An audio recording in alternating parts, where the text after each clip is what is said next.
What's up everybody, how you guys doing? Welcome to the next chapter of this tutorial, the making of my Christmas card. Here we're actually gonna start doing some composition tests and trying to figure out the layout, trying to just place a camera, start getting a little bit closer to what the final product might look like. So to start things off, I just created a couple of cylinders, just shape them a little bit to look like they're trees or stuff. And then I just took a ground plane and decided to add the river. Still haven't done the camera yet. We'll do that in a second. And once I get the camera, this will change quite a bit, and you will see in the paint over that I'm gonna do after that, a lot of things that you think are important when you're starting. When you look at it from camera, from view, you realize, oh, this actually I don't have to spend too much time on it.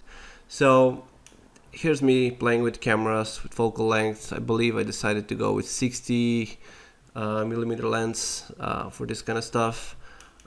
Quite flat, but I like that kind of stuff. So what I did is I went to tear off copy view, just to have another view of my actual camera, and then I'm gonna have my perspective free, so I can actually work.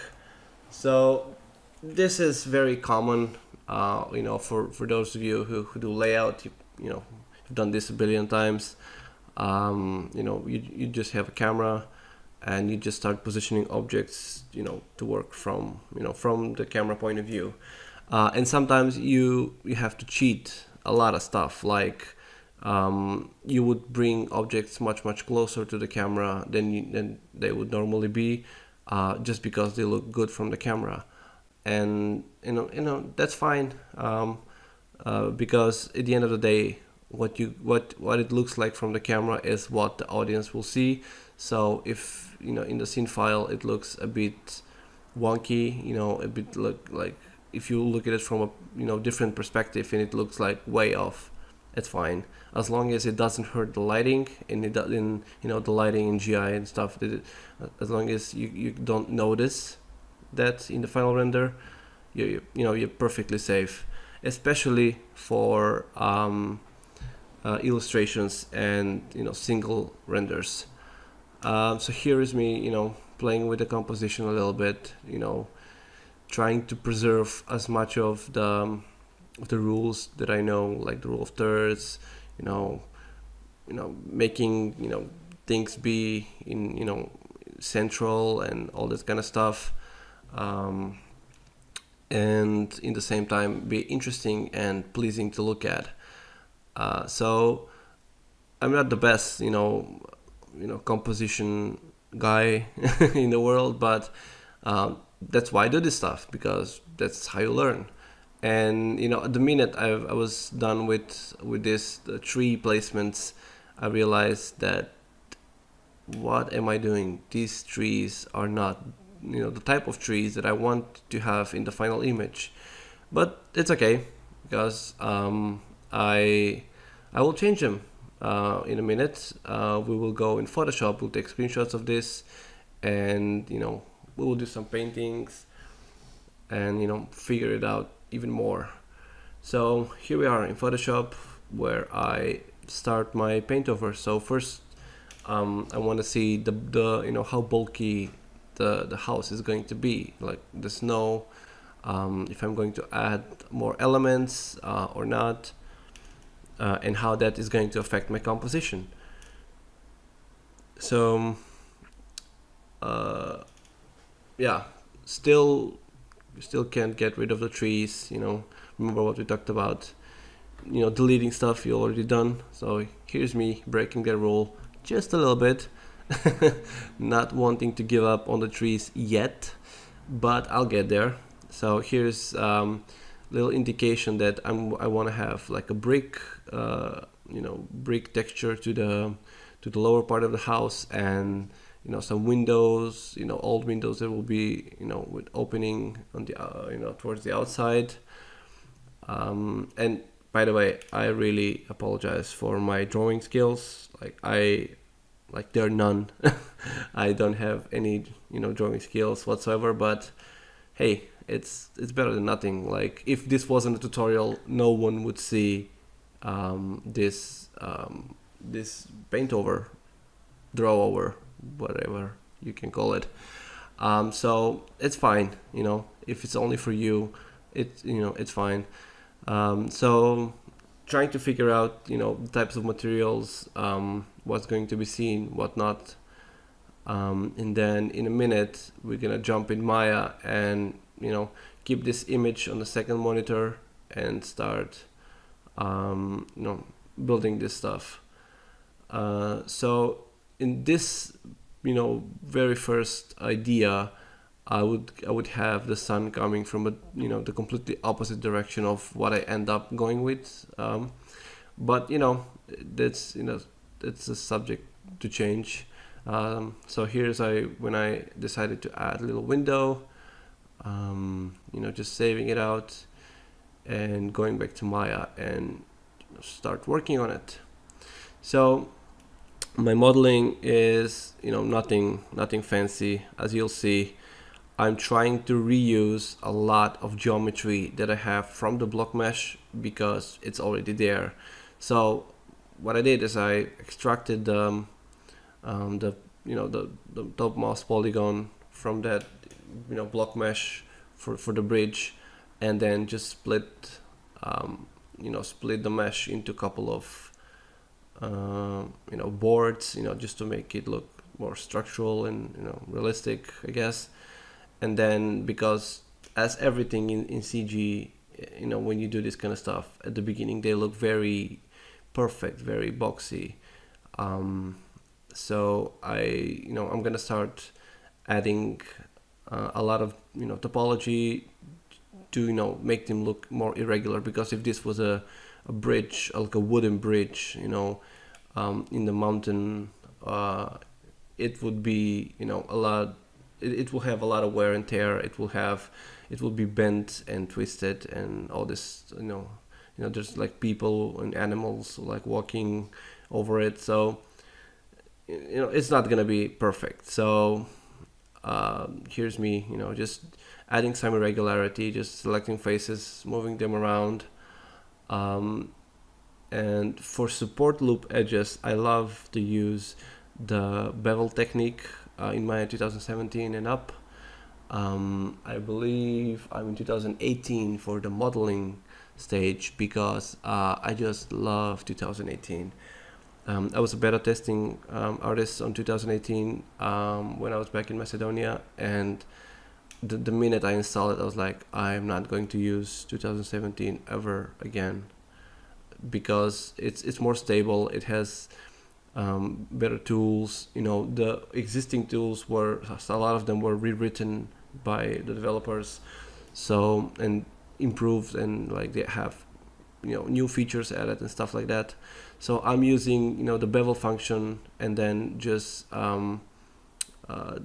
disabling the the beveling option, but adding support loops instead, and that speeds things up so much.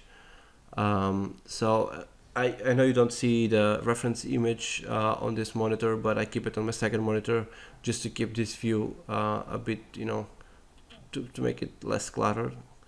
So I'm gonna block out the fence of the bridge and just start basically doing a lot of poly modeling. I'm a big believer that you should reuse as much as you can. So what I'm basically doing is, because I know I'm gonna have a lot of snow, covering all of these, support pillars, I decided to just make one first, and then go and duplicate it around, and then just rotate it to look different from camera. And then if I have to, then I will go and add a bit more details and tweak it, to look, if you start to see the repetition too much, then I would worry about, changing it just a little bit, so it's, it looks different. By doing this, I ensured that I will get the image done on time. It will look good, and because this is was going to be on the left screen side, so it will be covered in snow. It will be a little bit in shadow, like part of it will be in shadow. You wouldn't notice too much that is, the same thing repeating over and over and over again. So yeah, nothing fancy happening over here. Just split polygon tool, um, adding some creases and stuff to make the shape a bit more interesting. And I deliberately went a bit crazy with the depth of these shapes, because I knew that I want to have snow resting on them, and it will make for a cool silhouette. So yeah, basically I wanted just to have a cool silhouette happening. So this is utilizing the circleize function in 2018, basically selecting a few polygons. I'm a big shift right click menu user, like marking menu user. So shift right click, circleize, it will make like a perfect circle. And you have a lot of options, if you wanted to protrude out, if you wanted to just scale the polygons, or just play with the feature, you're gonna love it. So yeah, just redrawing topology around, keep it nice and quad. Just in case I want to go later in ZBrush, I want to do some sculpting, I don't want to worry about cleaning up topology and that kind of stuff. Although ZBrush can handle triangles, it doesn't mind. I try to stay away from it as much as possible. I'm not like you have to use only quads because blah blah blah. But I was taught that triangles are bad, n-gons even worse, especially if you're going into different software. So I know that's not 100% true. 100% of the case is true, but for the most part, in production, you were told to use quads. So use quads, please. It's okay, if you have a case where you can get away with triangles, n-gons, that kind of stuff, and if your texturing pipeline can handle that.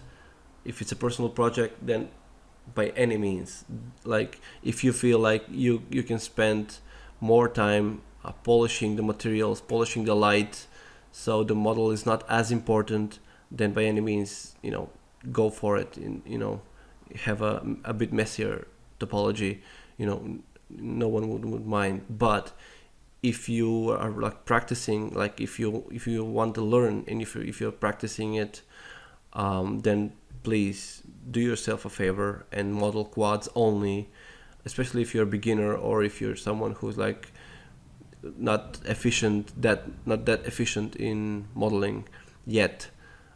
Do yourself a favor, do polygon modeling, because it will be required for your demo reel. It will be required by the production and all this stuff. So as you saw, I duplicated the mesh after I UV'd it. So it would mean that all of the duplicates are UV'd now, which is perfect. And then it was going in my way from camera point of view, so I just moved it a little bit to the left side of the screen. So I would have a nice leading path, going towards the house. And yeah, I mean, there's no science fiction stuff going on. Modeling wise, is just making it irregular, making it feel like it's been out there.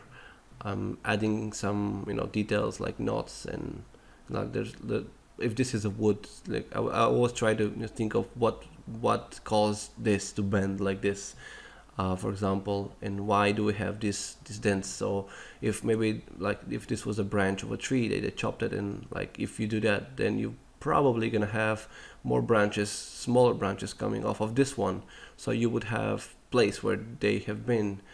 And sometimes the guy who was making this bridge was feeling a bit lazy, so he didn't, cleaned up, the place where he chopped off the branch. He would have like a little protrusion and that kind of stuff. And because of all the water, raining and snow and this kind of stuff, the, the the tree started to break, and some cracks appear and that kind of stuff. So just go wild. Let your brain go wild, and just have fun. The whole point of this is to have fun. So yeah, make your story as you go, and then reflect that in your model. It's gonna feel so much more believable. So yeah, I just after I was happy with the details, I just threw a bend modifier, um, duplicated it, and then went back to the original mesh. I twisted it so it's still by the influence of the bend, so it will twist and different details will be visible, but it will still be bendy. um, Bendy, it will still be bent. And yep, then I duplicated it on the other side, and it was all well and done. So this would be it for the part 2.